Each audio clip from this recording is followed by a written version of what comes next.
Selamat malam Mbak Arka. Sebelumnya terima kasih atas ketersediaannya Mbak Arka menjadi narasumber kami. Sebelumnya izinkan kami untuk memperkenalkan diri. Kami dari Universitas Kristen Duta Wacana, jurusan akuntansi, mata kuliah komunikasi bisnis, dan kelompok 8 yang beranggotakan saya sendiri Divin, ada Nilam, ada Alda, Yuni, Sela, dan Stefanus. Selanjutnya kami persilahkan kepada Mbak Arka untuk memperkenalkan diri terlebih dahulu. Halo, selamat malam semuanya. Selamat Kenalin, malam. saya, ya, kenalin saya Marcella Arta Paramita. Biasanya teman-teman manggil aku Arta. Dari Taman Sari Cafe. Saya udah 25 tahun dan sudah tinggal di Jogja. Dan apa ya, mungkin aku mau kenalan sedikit tentang studinya.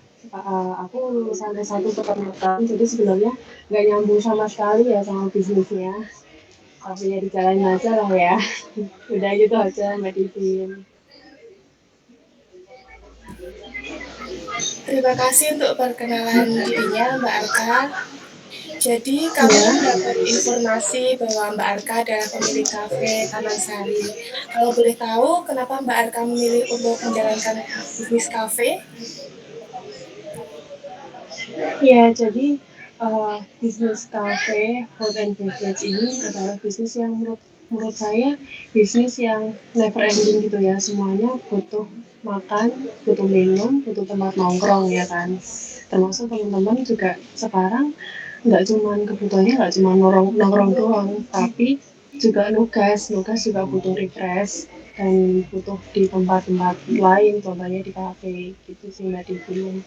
Jadi uh, kenapa ini sebenarnya rumah yang kita pakai sebagai kafe ini dulunya cuma rumah aja, tapi kita bikin F&B bisnis karena kebetulan juga di sini adalah di lokasi wisata yang tepatnya tuh benar-benar di parkiran mobilnya Taman Sari Water Castle. Jadi banyak kita melihat dari kemungkinan turis saat itu, baik turis dari asing maupun turis lokal itu pada sulit mencari sebuah rumah makan yang proper bagi mereka gitu. Jadi kalau di sini dulu kan adanya warung bakso, warung pecel, mungkin nggak semua turis bisa menerima makanan seperti itu. Maka dari itu kita dulu tahun 2016 itu kita start bisnis F&B kita, dan itu dimulai dari yang namanya Heavenly Pizza. Jadi tempat ini dulu namanya bukan Taman Sari Cafe Mbak Divin. Jadi dulu namanya Heavenly Pizza karena melihat dari pasar bule internasional yang butuh makanan safety food mereka lah. Makanya kita buka pisanan di sini yang tentu aja itu untuk toppingannya juga ada dari yang standar seperti keju, seperti meat lover, sampai topping gudeg itu yang juga termasuk topping gudeg itu yang ikonik bagi Taman Sari Cafe dulunya. Gitu Mbak Divin. Wah, pasti banyak sekali ya pelanggan-pelanggan yang dari luar kota, bahkan dari luar negeri. Berarti sudah Iya, cukup lama ya Mbak, kalau boleh tahu sudah berapa lama? dari 2016 itu kita start dengan judul Heavenly Pizza itu, dan tetap ada sampai 2018. Setelah 2018 itu kita merasa bahwa uh, nama Heavenly Pizza itu nggak lagi banyak, karena kita sasarannya itu bukan hanya turis asing, kita juga sasarannya ke turis lokal juga. Ya mungkin turis lokal itu nggak mikir dua kali ya kalau mau mampir ke tempat pizza gitu, pengennya kan makan nasi gitu, soalnya lapar kan dari Taman Sari Cafe panas gitu.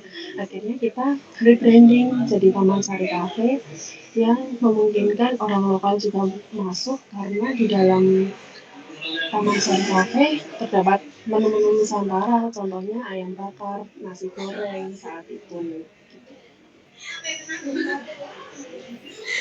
Lalu Untuk sistem perekrutan karyawan di Taman Sari Cafe itu bagaimana ya Mbak? Apakah harus memiliki keahlian khusus atau melalui training atau bagaimana Mbak? Ya, jadi uh, di Taman Sari Cafe ini ada dua posisi pekerjaan, yaitu yang pertama itu ada barista yang bikin minuman dan juga ada chef yang di dapur.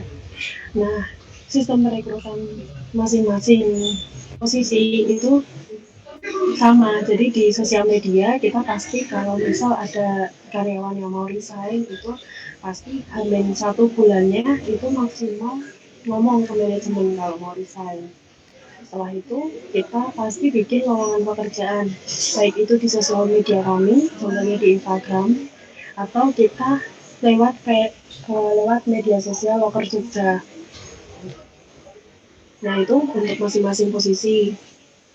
Untuk keahlian khususnya sih kita sebenarnya nggak terlalu memikirkan keahlian khusus itu sebagai yang utama dalam perekrutan, tapi kita melihat dari bagaimana orang itu berbicara, bagaimana orang itu kepedeannya gimana saat interview.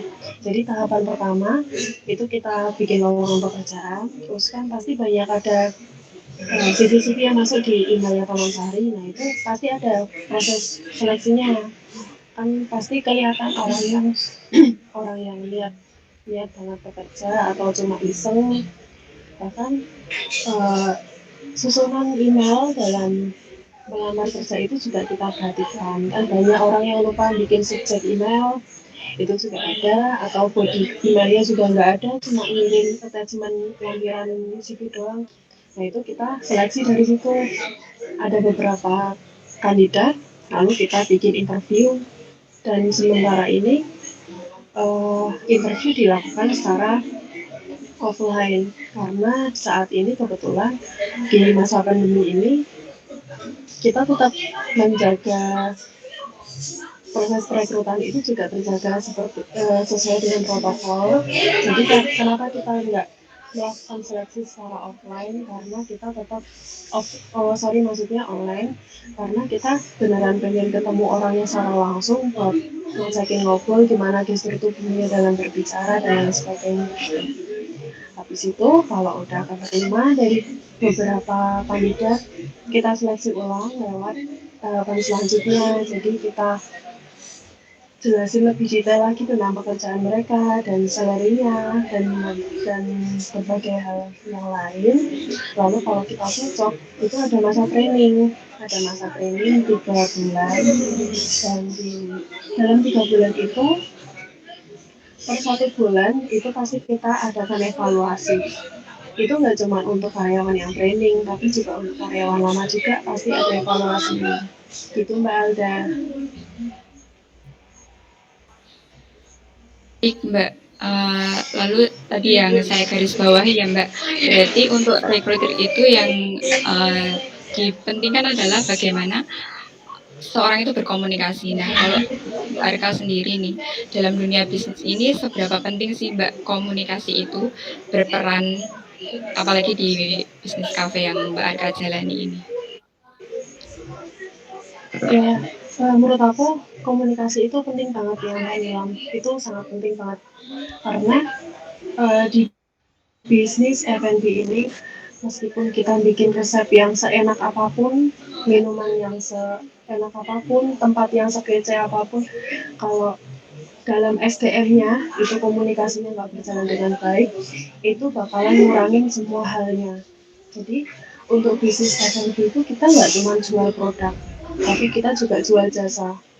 Kalau kita di dalam SDM kita nggak tercipta lingkungan yang sehat, maksudnya ada yang nggak cocok satu sama lain, atau karyawan yang sungkan terhadap manajemen atau dan lain sebagainya, itu pasti bikin performa itu menurun. Performa itu efek ke segala aspeknya. Contohnya dari motivasi karyawan itu pasti beda banget antara karyawan yang di dalam rumah kita ini nyaman atau enggak, itu pasti beda banget motivasi kerjanya. Terus di sisi lain juga kita kan karena bisnis F&B ini bisnis yang sangat kreatif. Jadi kita tuh nggak cuman ide itu nggak cuman datang dari manajemen, tapi juga dari teman-teman, baik itu teman-teman karyawan maupun customer. Dan itu kalau nggak disandingkan dengan baik, itu juga nggak akan terwujud gitu. Misal karyawan yang berpotensi nih, tapi nggak kita maintenance dengan baik, kita nggak deket, kita ngobrol aja sungkan, nggak mungkin karyawan secara cuma-cuma mengeluarkan idenya. Jadi uh, yang kita lakuin di sini manajemen dan staff itu kayak benar-benar punya porsinya masing-masing, dan kita dekat kayak ya kayak teman, kayak keluarga, tapi ngerti porsinya masing-masing. Jadi misal bercandaan ya bercanda aja, tapi kalau lagi masa-masanya serius mikirin Taman Sari, kita juga saling respect dan saling ya benar-benar cari solusi bareng-bareng.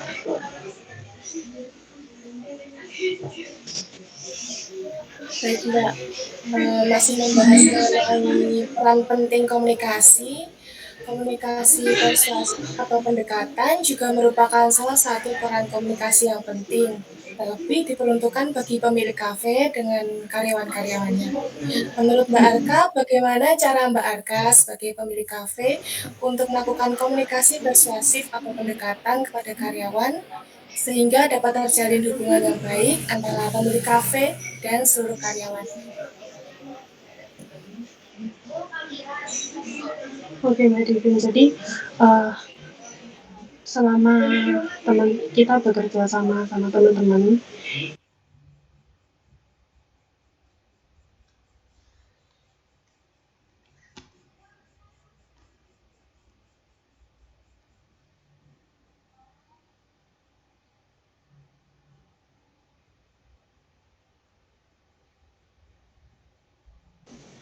halo Halo Mbak, iya. ya tadi sempat keluar ya. Ya jadi Iya Mbak. selama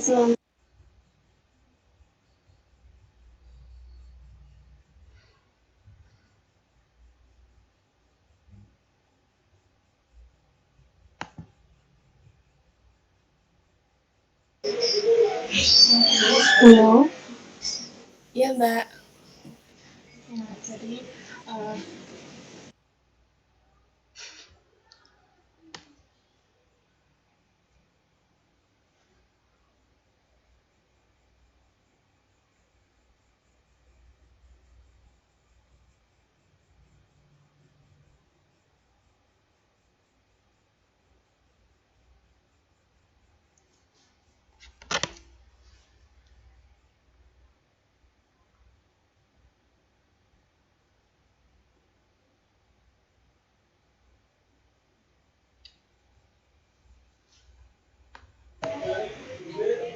halo Iya Mbak. ya moga-moga nggak keluar lagi ya. Nggak apa-apa.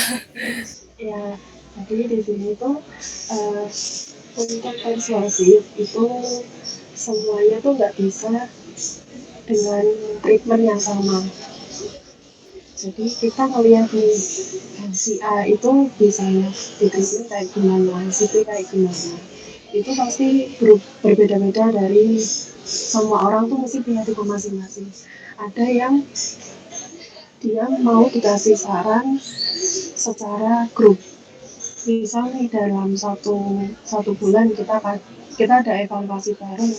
Nah itu kita kasih masukan dalam forum itu, dia bisa menerima dan langsung merubah diri misalnya. Itu ada orang yang kayak gitu.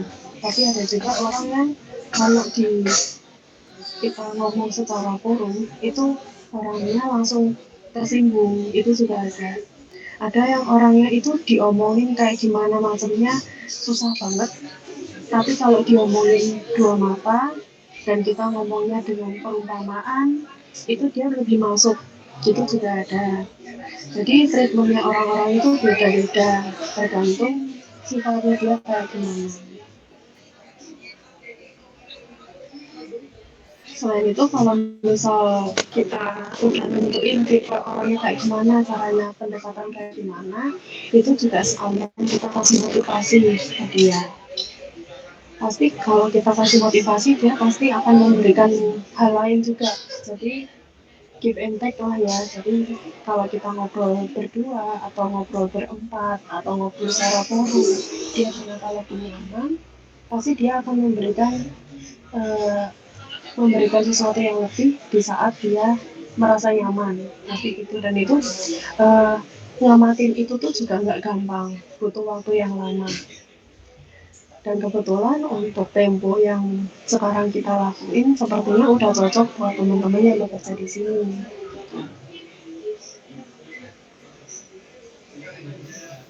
Baik. Nah, biasanya Mbak Arka itu melakukan integratif kepada karyawan itu terkait apa aja, Mbak? Mbak Alda boleh dijelasin lagi nggak integratif itu kayak gimana sih? Kayak misalnya mengenai komplain customer atau menanyakan bagaimana bahan baku dari kafe Taman Sari ini, mas stoknya masih atau gimana? Oke. Jadi kalau tentang komplain dari customer itu kita kebetulan di sini kita bikin ada kayak kertas kecil gitu. Jadi kalau ada orang-orang yang mau ngasih saran atau kritik itu bisa nulis di kertas itu. Selain itu juga bisa lewat DM, Instagram maupun Google Review. Nah, di Google Review itu yang selama ini kita maintenance itu setiap ada pelanggan yang ngasih bintang 5 itu kita kasih apresiasi juga. Kita ngomong kalau kita senang banget dapat bintang 5.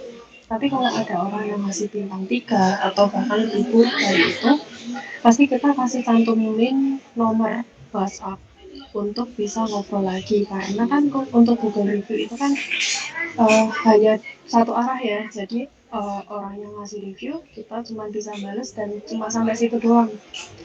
Dan kita kan sebenarnya butuh ngobrol lebih lanjut. Nah itu biasanya kita kasih nomor WA untuk kita bisa ngobrol lebih lanjut gitu. Terus untuk uh, komunikasi tentang bahan baku itu kita gembleng, maksudnya kita benar-benar dia harus paham itu di masa training. Kalau dia di masa training ini trainingnya kan selama 3 bulan dan misal dalam masa training ini dia terlihat motivasinya kurang, itu pasti kita kasih motivasi lagi. Terus kalau misal dalam motivasi yang kita beri dan dia juga tidak memberikan perubahan, itu pasti kita evaluasi. Dan orang-orang yang seperti itu biasanya emang merasa bahwa tempat ini mungkin kurang cocok bagi dia, dan kita bagi orang-orang yang seperti itu kita juga tidak perlu memaksakan. Jadi kalau sudah selesai masa training 3 bulan itu kan kita taken kontrak selama 6 bulan, dan di taken kontrak itu pasti sebelum taken kontrak pasti kita udah ngomongin berbagai hal lain yang sekiranya sama-sama menguntungkan dari kedua belah pihak kan. Nah kalau mungkin dia kurang nyaman di sini ya tidak kita lanjutkan untuk taken kontrak. Terus untuk bahan baku kan kita udah share di awal. Untuk pembuatan menu, untuk resep menu itu dimulai dari saya untuk menu makanan dan minuman. Dan apabila ada komplain customer tentang yang kurang manis atau kayak gimana, kita pasti ada bisa nambahin gula sendiri gitu. Untuk stok barang itu kita juga pastinya setiap hari itu ada 2 shift. Dan shift pertama itu pasti ngasih apa aja sih yang habis dan yang habis itu urgent apa enggak, stoknya tinggal berapa, itu pasti ada stok opnam, dan yang urgent itu yang mana yang harus dibeli oleh yang datang di shift 2. Jadi sekalian berangkat kalau urgent banget nih yang masuk ke shift 2 itu udah sekalian kesini sekalian belanja gitu. Itu udah benar nggak Mbak jawabannya? Sudah, Mbak. Oke. Baik Mbak, untuk selanjutnya perlu digarisbawahi kan tadi di awal Mbak udah membahas tentang rekrutmen, terus kemudian di usaha kafe Mbak juga melakukan training. Di sini saya mau bertanya, apabila karyawan dan bagaimana Mbak menanggapi situasi di mana karyawan Mbak itu mengalami kesulitan untuk menyesuaikan diri, mempelajari banyak gitu, Mbak. Untuk mempelajari apa, Mas? Mempelajari kayak misalnya di tempat usaha. Untuk kesulitan yang tadi Mas harus bilang kesulitan dalam pembuatan produk ya. Tadi Mungkin putus-putus, Mas. seperti itu, kalau enggak dalam diet kadang dapat karyawan yang kita menemukan di tempat kerjanya. Ini sorry aku dengarnya putus-putus, tapi senangkepku ya kalau misal ada karyawan yang kesulitan dalam membuat suatu produk itu pasti dari awal emang udah ada resepnya yang di-share ke teman-teman dan itu sifatnya rahasia dan harus di-delete apabila karyawan keluar. Nah terus itu apabila kesulitannya itu adalah seperti tempo pembuatan yang kurang cepat atau gimana, itu pasti kita juga termasuk training di gimana caranya bikin biar efektif gitu. Jadi dari masa training itu diharapkan karyawan udah sangat puas dalam belajar. Nah, tapi kalau setelah itu dia melalui banyak problem, itu pasti kita ajakin dia ngobrol. Ngobrolnya ya itu tadi Mas, sesuai dengan tipe cara dia ngobrol yang enak itu kayak gimana. Dan itu diharapkan kita tuh bisa saling mendengar aja. Jadi nggak cuman aku yang kamu harus gini terus gitu.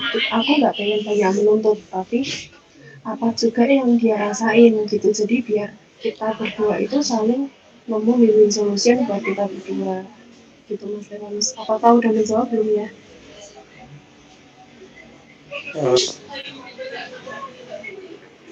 Sudah Mbak, sudah menjawab. Oh iya.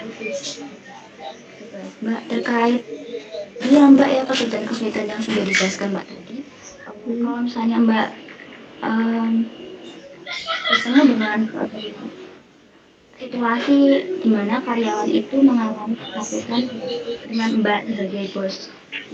Oke. Itu bagaimana caranya dan solusi Mbak untuk mengatasi dan menjalin komunikasi yang efektif?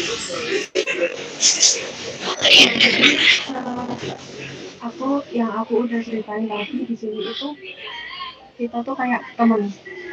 Jadi beberapa kali kita main bareng.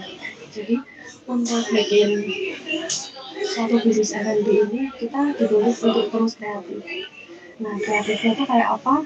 Ya nongkrong bareng ke coffee shop lain atau ke cafe lain. Dan nongkrong itu ya kita beneran ngobrol kayak temen aja gitu. Nggak ada kayak sungkan-sungkanan gitu, nggak ada. Tapi itu sesuai porsinya. Jadi yang kayak tadi misal di saat kita serius, kita misal evaluasi bulanan atau meeting. Kita meeting itu sebulan ada 3 kali meeting di awal bulan, pertengahan, sama akhir. Dan itu kita pun juga membuat situasi meeting itu juga santai. Sehingga teman-teman itu juga nggak merasa sepanang. Soalnya kalau sepanang itu kayak ide juga nggak keluar. Motivasi juga nggak masuk gitu. Jadi kayak ya udah kita santai aja gitu di sini. Jadi nggak kalau dari aku sendiri ya, aku merasa selama ini nemenin mereka di sini itu juga sangat jarang sih mereka sesungkan merasa aku sebos itu gitu tuh nggak sampai kayak gitu gitu. Jadi ya santai aja sih. Untuk hambatan mungkin tadi Mas Stefanus juga nanyakin hambatan yang aku pernah alamin gitu ya. itu tuh sebenarnya ada salah satu hambatan yang aku alamin itu di salah satu karyawan saya yang kebetulan beliau itu udah lanjut usia. Jadi sebelum kafe ini ada, beliau itu udah menjaga rumah ini dan tetap kita pakai jasa beliau untuk tetap nemenin kita di sini. Nah, beliau ini tinggal di Taman Sari Cafe ini sebagai dan bekerja sebagai cleaning service. Jadi ya bersihin kebun, kadang juga nyuci piring gitu. Tapi kan beliau tuh udah tua banget ya. Jadi hambatan saya tuh hanya di rentang usia yang terpaut jauh banget ini. Mungkin beliau ini udah 75 tahun mungkin ya. Jadi kayak beliau aja udah lupa umurnya berapa gitu. Nah itu susahnya mengkomunikasikan sama dia itu, misal ada tempat-tempat yang masih kotor, menurut aku masih kotor, itu kayak aku lebih ke ngasih contoh. Jadi misal aku pagi-pagi datang ke Taman Sari dan belum ada karyawan datang dan bilangnya lagi bersih-bersih nyapu gitu, aku ikut nyapu. Kadang aku juga bersihin kamar mandi juga pernah. Itu sebagai contoh juga karyawan bahwa kita tuh di sini tuh ya udah saling bantuin aja. Kalau aku atau teman-teman ngeliat ada spot yang kotor ya kita bersihin bareng gitu, nggak usah ini job desk dia, ini job desk ini gitu. Kita semua saling bantu di sini. Dan itu juga salah satu yang solusi yang aku dapetin, yaitu udah beliau ini bekerja aja sesuai dengan kapasitas dia dan aku nambahin tenaga di tiap minggu untuk bersihin, untuk bantuin general clean up di Taman Sari. Jadi pekerjaan beliau juga nggak berat-berat banget kok, juga dia udah sepuh gitu kan. Jadi hambatannya di itu sih, karena rentang usia yang cukup jauh ini juga bikin komunikasinya juga agak susah kan. Nah itu aja sih hambatannya selama ini. Apa udah terjawab Mbak Yuni? Sudah Mbak, sudah. Baik Mbak, berkaitan dengan hambatan tadi Mbak, kan yang digarisbawahi adalah hambatan mengenai usia gitu ya Mbak. Terus solusinya tadi bekerja dengan sesuai kapasitas. Nah, menurut Mbak Arka ini keuntungan dari kita memberikan solusi itu apa? Keuntungannya adalah kita masih mempekerjakan beliau ini sesuai dengan kapasitasnya dan dia juga enggak mengurangi tempo dia. Jadi misal kita dulu sempat takut sih kalau aku tambahin bantuan nih di akhir minggu, dia jadi males nggak ya jagain orangnya ini nggak ya. Ternyata juga enggak, karena ya itu yang aku ceritain tadi, aku sendiri pun bantuin. Jadi dia tetap merasa ini job dia. Terus untuk keuntungannya, ya tempat aku juga untuk maintenance harian sudah cukup rapi, dan untuk maintenance mingguan juga udah ke cover semuanya bersih gitu. Jadi beliau juga bisa kerja dengan efektif, dan aku juga merasa apa yang luput nih, yang kurang bersih bagi aku ini juga bisa dibersihin sama Pak tukangnya yang satu lagi gitu.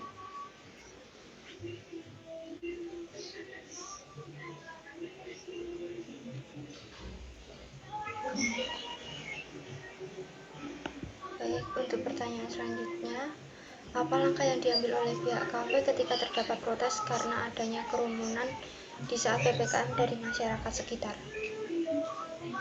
Ya, kebetulan selama PPKM ini kita belum pernah ada protes tentang kerumunan, karena mungkin kita dinilai menetapkan prokes dengan baik. Di sisi lain kita juga menaati aturan. Jadi dulu saat PPKM ini lagi gempar-gemparnya, terus kayak warung makan cuma boleh buka sampai jam 7, bahkan saat itu jam 7 kita juga nurut, boleh buka sampai jam 8 juga nurut. Terus sekarang bisa buka sampai jam 10 malam juga kita ngikutin aja gitu anjuran dari pemerintah. Mungkin dari kita mengikuti anjuran dari pemerintah ini dan nggak rakus ya, jadi kayak beberapa tempat lain itu kan nekat gitu, dan aku nganggep kayak gitu tuh kayak rakus aja gitu. Dan mungkin warga tuh menilai kita punya niat baik, punya etikat yang baik buat ngikutin aturan pemerintah, jadi mereka juga nggak pernah protes tentang kerumunan.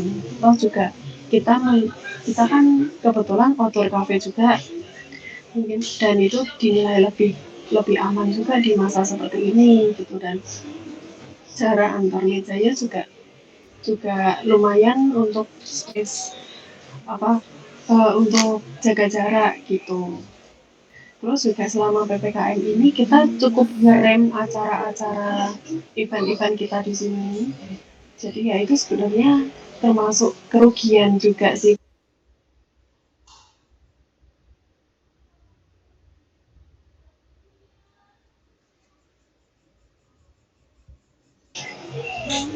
Ya jadi kan dulu kan kita pasti sebulan sekali atau 2 kali itu pasti kita ada event.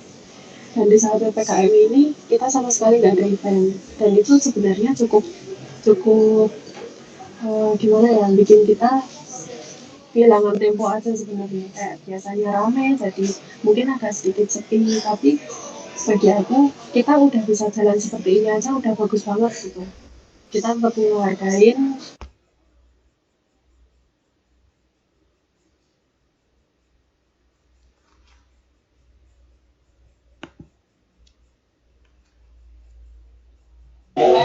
Kita tetap menghargai warga di sini dengan menjaga kesehatan orang juga. Dari sini juga kita semuanya udah divaksin, jadi semuanya diharapkan aman gitu. Oh ya, baik Pak Arka. Untuk terkait dengan masalah yang sering dihadapi selama pandemi, terkhusus saat PPKM, misalnya ada karyawan atau pelanggan yang tidak taat prokes.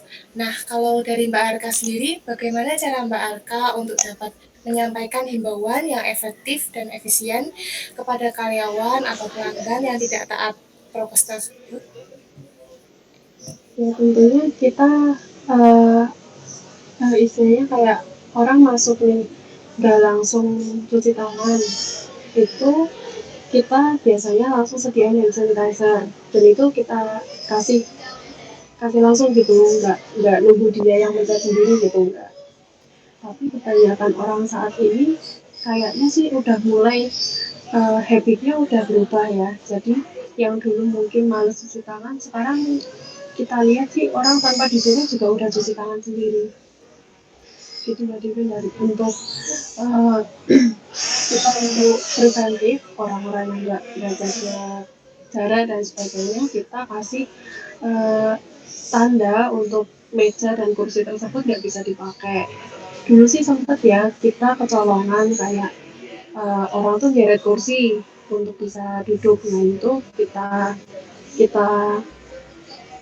kita preventifnya tuh gimana cara emang kursinya kita masukin aja, nggak usah dikeluarin gitu. Itu otomatis ngurangin jumlah orang yang nekat aja sih nggak dulu. Baik,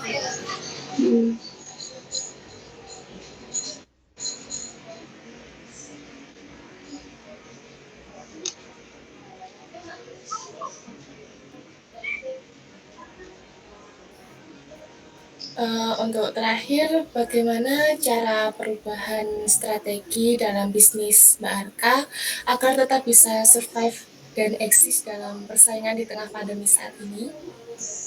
Oh iya, itu sedikit cerita juga. Jadi sebenarnya Taman Sari Cafe ini dulunya kan benar-benar target pasarnya itu turis dari Taman Sari Watergasel, baik itu turis internasional maupun lokal. Dan sejak corona datang ini kita benar-benar muter strategi 100%, benar-benar beda banget gitu. Yang dulu Instagram itu cuma kita jadiin galeri aja, kayak niat nggak niat postingnya, itu jadi kita rekrut tambahan karyawan untuk ngurusin media sosial doang. Itu contoh dari strateginya. Dan untuk bertahan itu sebenarnya kita kolaborasi dengan beberapa vendor lain. Contohnya nih kayak kemarin kita bikin steak, itu kita juga kolaborasi sama toko daging yang satu alumni sama aku. Dan contoh lain juga kita bikin collab sama toko baju Ruby Clothes, itu juga bikin game dengan hadiah yang sama-sama menguntungkan bagi kedua belah pihak. Jadi kayak di sisi lain kita tuh sama-sama ngasih engagement ke toko lain gitu. Terus untuk menu itu sebenarnya kita, karena ini adalah bisnis F&B ini kreatif banget, kita tuh selalu upgrade menu. Jadi menu yang best seller apa, yang kurang menjual apa, itu kita evaluasi. Dan saat evaluasi itu kita kasih, untuk menu yang kurang laris ya, itu kita evaluasi kenapa sih ini nggak laris, mungkin kurang upselling, nanti kita coba upselling. Dan ternyata apabila upselling ini emang kurang efektif juga untuk naikin trafficnya salah satu menu ini, ya kita delete aja menunya, kita ganti dengan menu yang mungkin lebih dicari pasar. Dan ini yang fenomena yang saat ini terjadi, itu orang-orang datang ke sini itu langsung nyari non kopi, yang dulunya itu pasti kopi susu, nggak tahu kenapa akhir-akhir ini non kopi yang lebih naik. Dan ternyata hal ini juga dirasain sama teman-teman aku yang punya coffee shop di tempat-tempat lain, yang jadi barista di tempat lain. Ternyata juga saat ini kopi lagi menurun peminatnya, mungkin asam lambung apa kayak kenapa gitu kan, aku juga nggak tahu ya. Dan itu juga kenapa kita harus refresh menu terus ya. Ini contoh dari kita ngikutin perkembangan sekarang. Mungkin karena pandemi ini orang-orang butuh minuman yang lebih memberikan efek yang menyehatkan, mungkin makanya dari itu kita juga ada menu-menu yang sehat lainnya. Baik Mbak, dari interview pada malam hari ini kami dapat simpulkan nih Pak, bahwa komunikasi dalam dunia bisnis itu berperan penting banget ya Mbak. Kemudian juga tadi ada sedikit hambatan mengenai usia, setelah itu diatasi, itu membuat maintenance harian juga menjadi lebih baik. Baik Mbak, terima kasih atas waktunya. Nah, sebelum kita tutup, izinkan kami untuk dokumentasi terlebih dahulu Mbak. Mungkin nanti akan saya hitung, saya akan screenshot. Baik, 1, 2, 3. Terima kasih Mbak atas waktunya dan kesempatannya yang sudah diberikan. Semoga bisnis Mbak Arka senantiasa lancar. Amin. Pada main kesini ya. Siap Mbak, pasti Mbak. Terima kasih Mbak. Ya, semangat Mbak Arka ya. Ya. Terima kasih Mbak. Iya, sama-sama. Terima kasih Mbak.